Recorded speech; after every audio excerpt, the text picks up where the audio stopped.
Hi guys, and welcome back to Leslie Through the Looking Glass. For those of you that are new here, hi, my name is Leslie. For our returning viewers, as always, thank you so much for coming back to check out my channel. It really means so much. All right, guys, I am back with another Mental Health Monday. I don't know that I have like anything super exciting to talk about today. Um, I'm just exhausted mentally. And physically for that matter. I fell asleep on the couch last night as soon as I put Amelia to bed. But every other weekend, I have a 3-day weekend from work, which is super nice. My off day during the week is Monday. And we only work every other Saturday, so it's very nice. And I was very much so looking forward to this 3-day weekend. The last couple of weeks have just been very long weeks, or felt like very long weeks. My body has just been really sore. And all that kind of thing. And so I was really looking forward to this weekend off. I had a really long to-do list, and poor Amelia woke up Saturday morning at 6:15 a.m. throwing up in her bed. So she had a really rough weekend, which led to mom having a rough weekend. The poor kid never, when she is sick, she never acts like she is sick. She's always still running around and crazy, which I'm always trying to get her to like rest and let your body heal, and she just never stops. And this weekend, she spent the entire weekend on the couch or in a bed. I've never seen her like that in 4.5 years, which we're very grateful and lucky because I know that is not the case for a lot of children. But therefore, it made me way more paranoid, and my anxiety shot way, way, way up. She had really high fevers. She did only vomit twice, and once was because we gave her Tylenol on an empty stomach. She barely ate all weekend. She's finally eating a little bit more today, but she's still not back to normal as far as eating, but she's much happier and much more active. So great. So thankful that that was pretty quick. But I am just physically and emotionally drained. Which just sucks. And it gets frustrating because I look forward to those 3-day weekends to get a lot done, and then also like rejuvenate myself and be like ready for the next week. And I'm just not going into this week with super high hopes. But it is what it is. That's life, right? Especially when you have kids. It's unpredictable. You never know what you're going to get. But it just took a lot out of me. Yesterday I did take a little bit of time for a bath instead of, I had my to-do list mile long, which I got a lot done, all things considered. But not everything, which is okay. And I did get a lot of it done today that I didn't get done over the weekend. But sometimes you have to prioritize yourself.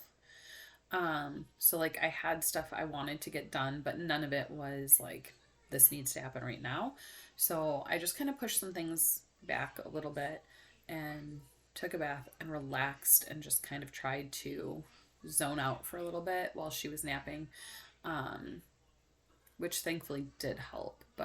And today I've been super productive. She's been feeling better, so she did some videos with me for content, and I took some pictures and made some reels while she was watching her shows and kind of still relaxing a lot. But yeah, anxiety is very hard, especially as a mom. Not that it's easier for anybody, but I feel like when you're a mom, you just have these extra situations that can skyrocket your anxiety. Like examples, because not everybody understands how the anxious brain works. Saturday morning, after she threw up, we were sitting on the couch, and she pointed to a spot on her right side and said, "This spot hurts so bad." And I kind of gently pushed on it and asked if that hurt or not. And she's like, "Ow, ow, ow." So in my head, I'm like, great, our kid has appendicitis. So then all day I was like, does this hurt? Does this hurt? She clearly did not. She had a fever and had just thrown up, But my head was very anxious. She had a really high fever on Saturday, 103.8 it got up to. Luckily, Motrin and Tylenol did bring it down, but I was like, at what point does this get too high that we take her in? And just started getting really worried about all of that stuff. Luckily, my husband does not panic and stays calm, and I'm able to mostly tone down those extreme thoughts. They pop in my head, but then I'm like, okay, let's take Tylenol and recheck in half an hour and see, as long as it's going down, we're in good shape, and those kind of things. But I think that even if you get so good at handling your anxiety, or, you know, using your tools to control it, those thoughts are always there. And I never knew how many thoughts that I had linked back to anxiety. This has no, I mean, this really has nothing to do with this video, but I just think it's kind of interesting in how we relate to one another, because my husband does not have like major struggles with anxiety. I do. So one day when we were driving home from somewhere, we were driving over a gigantic bridge, and I asked him if he ever thought about what he would do if the bridge collapsed when we were driving across it. Because for as long as I can remember, every time I drive over a bridge, the thought comes to my head of, if we were to plunge into this water, how would I get out? What would I do? Where's my, window breaker tool? Like, then after having Amelia, it was, how do I get her out and myself out? All these thoughts, always. I mean, as long as I can remember, I've always thought that about bridges. And he looked at me like I had 3 heads, right? Because his brain does not go there. He does not have those thoughts automatically. He's just like, what are you talking about? Is this really what you think about? I was like, I had never thought it was weird.